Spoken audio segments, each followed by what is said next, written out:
Kalau nak tanya cikgu perniagaan tu pun, cikgu boleh jawab. Tak ada masalah. Cikgu memang berbala kalau korang dapatkan wireless speaker ni. Satu je sebab dia ada wireless microphone macam ni. So guys, ini dia wireless speaker daripada 7 Rhymes WA2.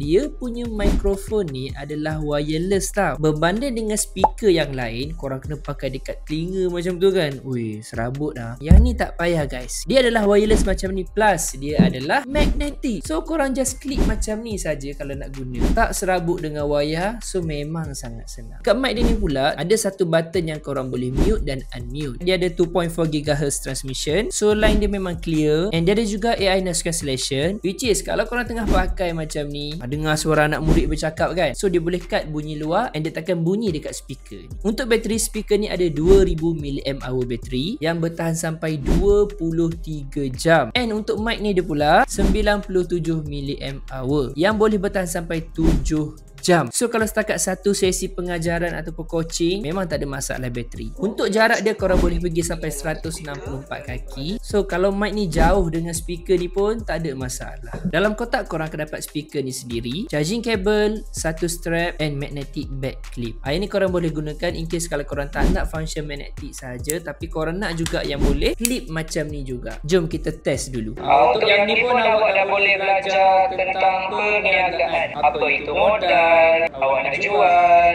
Kalau awak nak tanya cikgu perniagaan tu pun, cikgu boleh jawab. Tak ada masalah. So guys, macam mana? Terbaik kan? Bukan tu je dia boleh buat. Korang boleh jadikan juga sebagai Bluetooth speaker. Sambil korang bercakap, muzik pun boleh keluar. Dekat belakang dia ada clip. Korang boleh clip juga kalau korang nak. Dia bagi strap kan? So korang boleh clip saja dekat sini. So boleh gantung dekat badan. Macam biasa kalau korang nak, link aku sediakan dekat bawah.